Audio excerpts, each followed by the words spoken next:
These games all brought something to the table that no other game could and made almost everything else feel like a failed attempt at VR gaming. My goal with this video is to prove to you that VR has more AAA games than most of us have time to play. Let's do this. Yeah, I'm starting with the obvious, but Half-Life Alyx deserves to be the first mention here. Because despite Valve's masterpiece being more than 5 years old, it's still a showcase of a masterfully executed VR game. Everything from the story to the interactivity, characters, and just overall obscene level of polish will keep this in the VR Hall of Fame for years to come. But you're probably not here for the obvious choices. You're here to find those hidden gems that you haven't had a chance to play yet.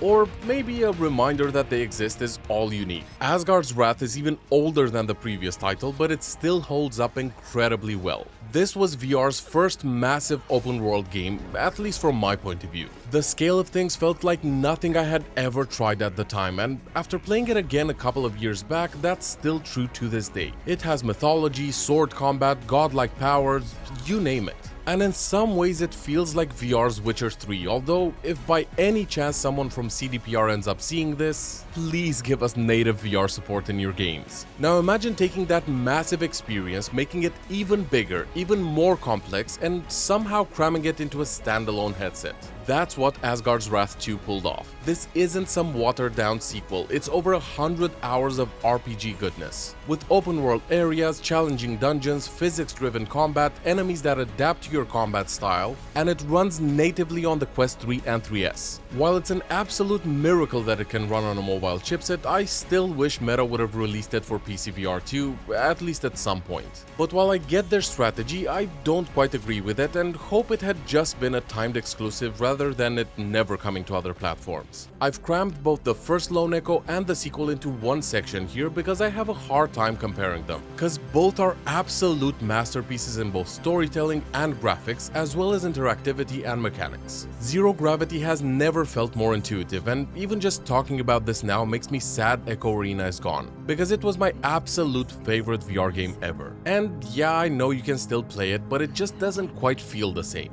Anyway, if you haven't tried the Lone Echo games, don't ever let me catch you saying VR doesn't have enough good games on Reddit. And speaking of good games, Stormland is another one that every single VR gamer out there should play. Made by the same studio behind the Spider-Man games franchise, Stormland makes even way newer games look like a cheap copy from Temu, and for good reason. You'll get to explore alien planets as an android with a lot of tricks up its sleeve, sometimes quite literally, and once again, despite this being nearly 6 years old, it's still a banger game that is not only worth picking up, but a must in my humble opinion. Hopefully Insomniac is secretly working on another VR banger because they've absolutely nailed this one. Disclaimer, I am extremely biased when it comes to this one because it's in my top 3 VR games of all time and I don't see anything changing that anytime soon. The story, the atmosphere, and of course the gruesome soundtrack and brutal ways to take out these brain-hungry zombies is unlike anything I've ever experienced. Don't get me wrong, Arizona Sunshine is fun too, but Saints and Sinner just takes it to a whole new level. And every time I find myself replaying it, I'm surprised at the sheer level of detail and dread they've included here. And your choices matter, which makes replayability a big part of why this is worth grabbing. Now, my recommendation would be to play the PCVR version if you can, but even the native Quest versions are absolute masterpieces. Switching gears now, this PSVR2 game hasn't just raised the bar in terms of graphics, it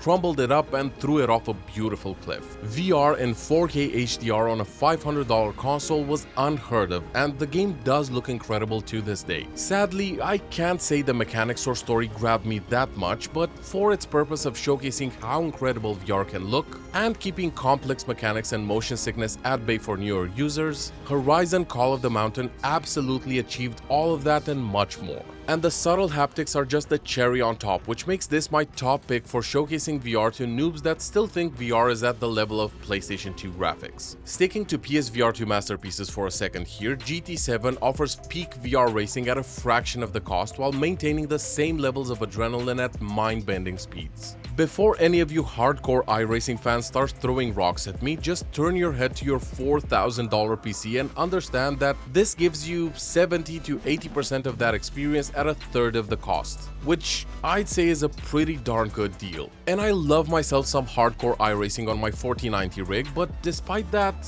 I still enjoy jumping into Gran Turismo every now and then and think it's absolutely a miracle of game development that should not be taken lightly. Now, who hasn't wondered what it's like to be chased by a 9-foot vampire lady? Well, probably no one ever, but Resident Evil Village genuinely shocked me when I first booted it up, and it continued to impress me all throughout the game. And I know some of you are big fans of Resident Evil 4 VR on the Quest, which is in its own right a good game, but Village is just a whole nother level of polish. And I get that it's not fair to compare the two in terms of graphics, but there's such a big gap that I can't not mention how stunning every single detail is in this game. Of course, if we're talking about the PSVR2 version of Resident Evil 4, then things are very different, and that is also absolutely worth grabbing. But if you own a PSVR2 and a PS5, Resident Evil Village should be one of your very first purchases. As a massive fan of the franchise, I was cautiously optimistic when I heard Ubisoft was working on a VR version of Assassin's Creed. As I booted this up for the first time, I was genuinely expecting to be let down, especially with the way parkour was designed. But I've gotta say, Nexus is as much of an Assassin's Creed game as almost any other one in the series, and it makes you feel like you're there, pulling off those cool moves, sneaking past enemies, and doing a leap of faith in VR is something everyone should experience at least once.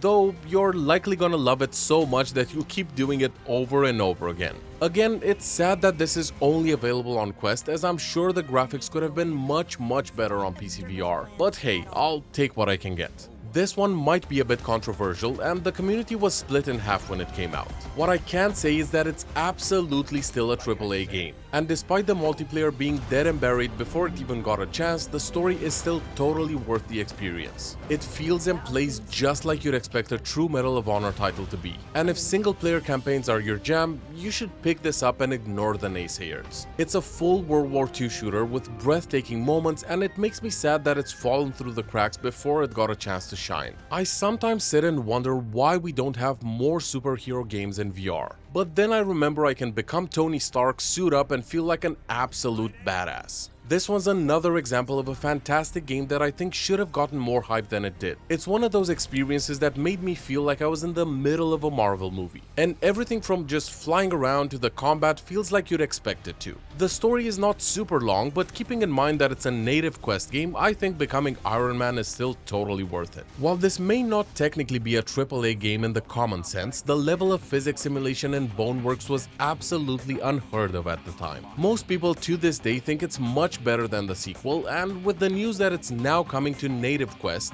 I think it's the perfect time to be reminded of how much this game ruined VR for me in the best way possible. After experiencing being able to pick up and interact with every single thing in sight, reaching out to objects in other games just to have my hand goes through it makes me want to instantly stop playing them. A great story topped with a ridiculous amount of modded content to enjoy makes this a game that has to be in everyone's library. What if Boneworks and Rick and Morty had a baby? That sounds ridiculous, I know, but it's the absolute best way I can think of how to describe Vertigo 2. It's weird, it's creative, it's got puzzles, aliens, multiverse shenanigans, and boss fights that go from epic to what the f just happened. It's hard to describe it, but it takes all the best parts from the crazy level of interactivity that Boneworks offers and throws a blanket of creativity over it like I have never seen before. Again, this might not quite be the traditional AAA game you're thinking of, but it is a masterpiece and deserves a spot in this video as much as anything else mentioned. I know I might piss some people off by including this, but it would have been ridiculous not to.